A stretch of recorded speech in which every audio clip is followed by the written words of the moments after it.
Hello all class 11th students. So आज बेटा हम चैप्टर 4 के एमसीक्यूज़ करने जा रहे हैं। Chapter 4 the three orders, right. इससे पहले के जो 3 चैप्टर्स थे उसके एमसीक्यूज़ हम ऑलरेडी कवर कर चुके हैं। Today we will be doing the MCQs of the chapter number 4 of class 11th history, the three orders, right. Now starting with the first MCQ. Question है बेटा, we see the rise of absolute monarchy in Europe in the.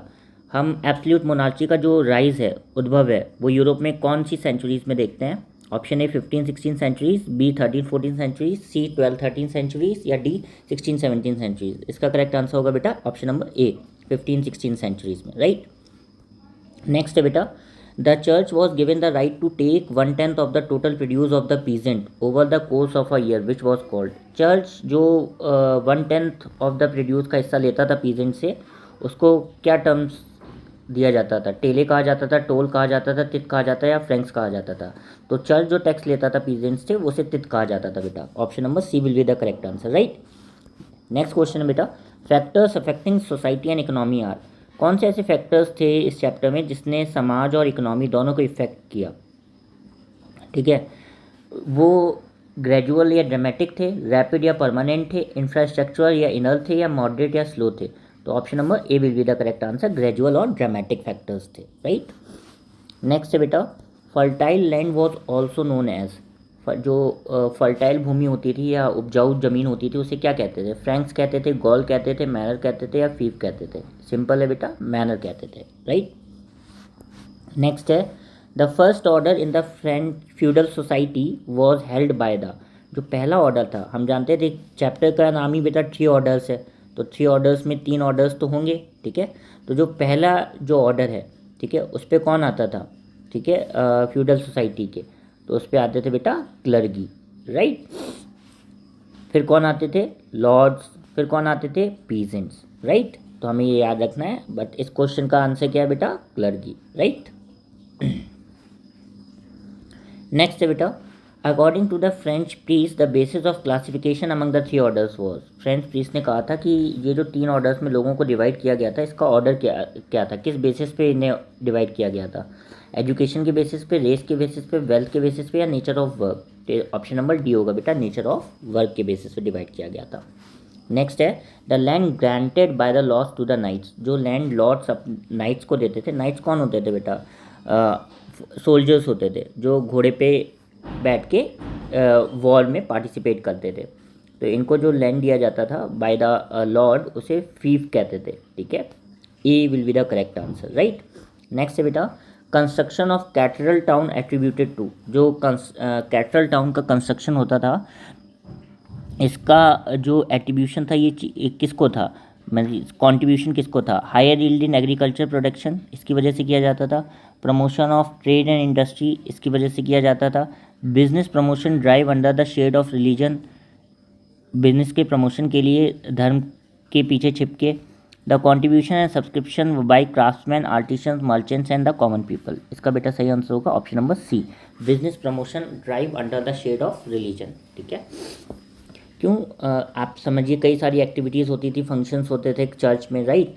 और क्योंकि वो religious होता था तो सब लोग गैदर होते थे ईजिली, राइट। तो वहाँ पे कोई भी इवेंट कराना, कोई भी क्या कहते हैं, फंक्शन ऑर्गेनाइज कराना, मैरिज सेरेमनीज ऑर्गेनाइज कराना बड़ा इजी होता था। और ये ऐसा तो नहीं है फ्री ऑफ कॉस्ट ये सब इवेंट्स होते थे, चार्जेस लिए जाते थे लोगों से, right.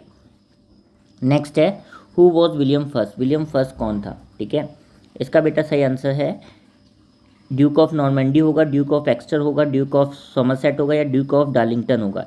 A will be the correct answer, Duke of Normandy, right. Next है बेटा, फ्री पीजेंट्स को क्या कहा जाता था? ठीक है, ये फ्री पीजेंट्स या कौन होते थे, राइट। ये पीजेंट्स कम सोल्जर्स होते थे, टेनेंट्स ऑफ द लॉर्ड होते थे, pair of labour rent in beggar, denied of political rights. अब free peasants were the tenants of the lord, right. Next है बेटा, one of the gradual changes that affect the social and economic ties between the lords and the vassals. कौन सा gradual change था जिसने social और economic ties को effect किया, जो लॉर्ड और बसल्स के बीच था? Agriculture technology, environment, land use या न्यू टाउन्स?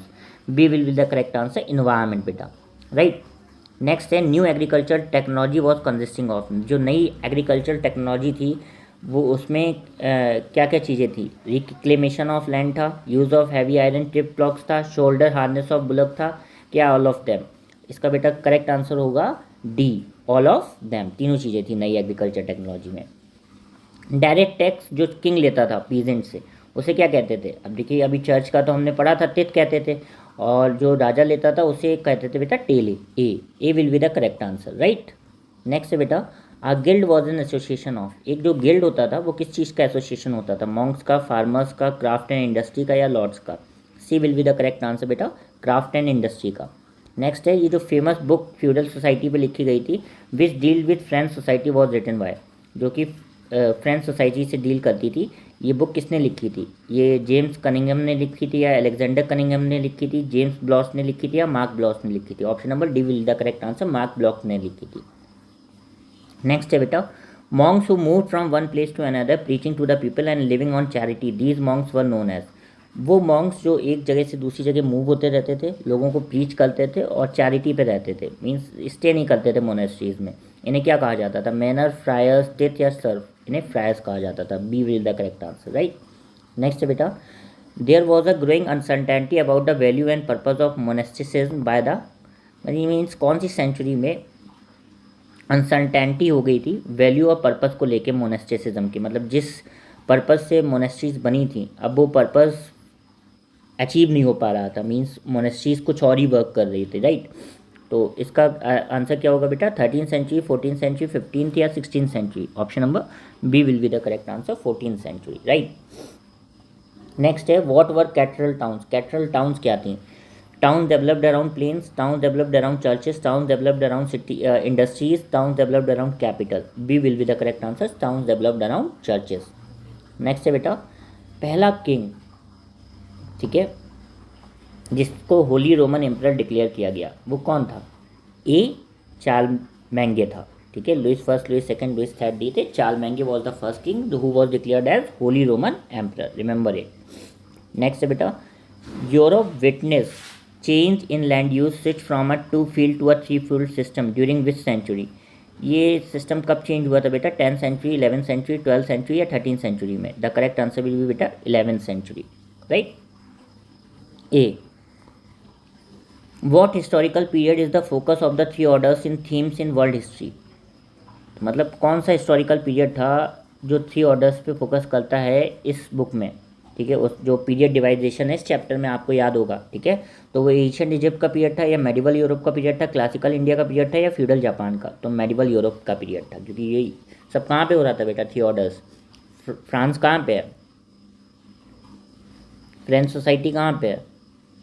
इससे आप अंदाजा लगा सकते हो, राइट। नेक्स्ट है बेटा, the 3 orders in medieval Europe were categorise into 3 main groups, means 3 orders को 3 ग्रुप्स में डिवाइड किया गया था। उसका करेक्ट ऑर्डर क्या है? Clergy, nobility, peasants, priest, king, merchants, Monks, night, serves, या सर्व्स, मर्चेंट्स, मोनार्क्स? इसका करेक्ट ऑर्डर क्या होगा बेटा? ए, क्लर्गी, नोबिलिटी और पीजेंट्स, राइट।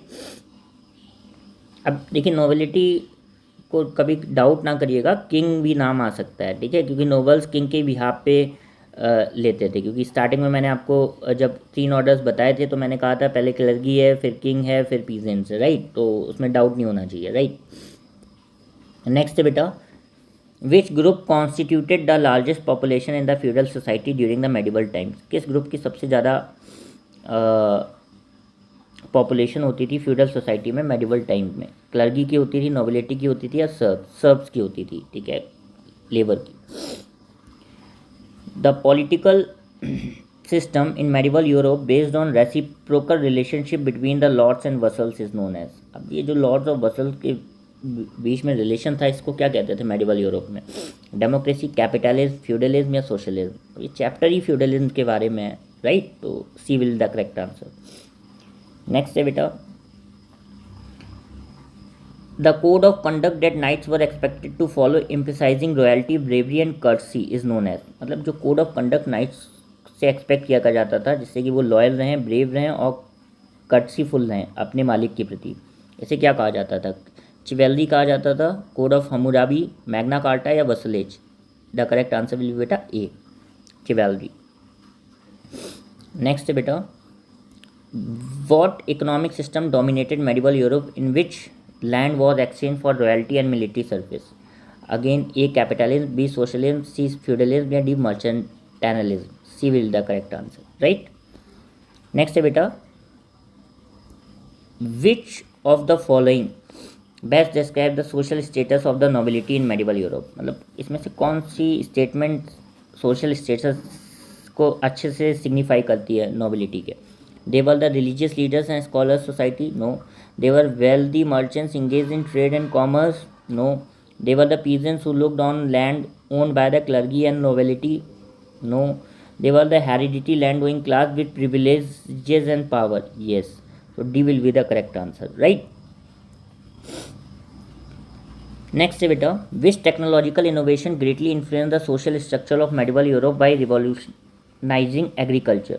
तो किसने एग्रीकल्चर को रेवोल्यूशनराइज किया था? प्रिंटिंग प्रेस ने? No. Steam engine? No. Spinning wheel? No. Plough. बेटा प्लो को कंफ्यूज ना होइएगा, प्लॉक कहते हैं. मीन प्लो कह लो या प्लॉक कह लो, बात एक ही है. तो इसकी डिस्कवरी से रेवोल्यूशन आ गया था एग्रीकल्चर में, राइट. नेक्स्ट है बेटा, the devastating pandemic that struck Europe in the 14th century resulting in a significant decline in population and impact medieval society was known as? कौन सा पैंडमिक आया था? Industrial revolution? पैंडमिक तो नहीं हो सकता ये. Black Death? Yes. Age of enlightenment? ये पैंडमिक नहीं हो सकता. रेनेसा? ये भी पैंडमिक नहीं हो सकता. तो B will the correct answer, Black Death, right. Next, which document signed in 1215 limited the power of English monarch and contributed to idea of constitutional government? कौन सा एक्ट साइन किया था? A. Magna Carta, B. The declaration of independence, C. Bill of rights, D. Mayflower compact. तो it will be A. Magna Carta. बेटा some questions may not be in your book, they can be considered out of syllabus, but for your knowledge they are put in this MCQ series, so you just have to go through these question and answers. Don't worry if they are not in your book, right? Next है बेटा, the famous book The Decameron by Giovanni Boccaccio written during the time of Black Death is an example of? ये book किसका example है, ये हमें बताना है, right. So religious scripture का, हिस्टोरिकल क्रॉनिकल का, लिटरली ह्यूमनिज्म का, या इकोनॉमिक ट्रीटीज का? तो what will the correct option? It will be literally humanism, C. Next है बेटा, the Hanseatic League an influential trading network in medieval Europe primarily focused on? जो Hanseatic League थी, जो influential trading network थी medieval Europe का, ये किस पे फोकस करती थी? A. Maritime trade, B. Silk road trade, C. Trans Saharan trade, या डी. Columbian exchange? ठीक है. So the correct answer of this question will be बेटा option number A, maritime trade. अब हमें ये समझना है कि ये जो हैंसियाटिक लीग है, व्हाट इज़ हैंसियाटिक लीग? अगर आपको ये ना पता हो तो ये एक ऑर्गेनाइजेशन थी जो नॉर्थ जर्मन टाउन्स में थी. कहाँ पे थी बेटा? ये नॉर्थ जर्मन टाउन्स में. ठीक है, ये ऑर्गेनाइजेशन कहाँ पे थी? नॉर्थ जर्मन टाउन्स में. ठीक है, ये याद रखिएगा. So we have covered all the MCQs of this chapter, the 3 orders. I hope आपको सारे MCQs क्लियर होंगे. If you have any doubt और queries regarding any of the MCQ, you can pin me in the comment box. I will solve your queries. Till then, don't forget to like, share and subscribe my channel. Keep watching my channel and keep recommending it to your friends. Thank you everyone. Have a very good day.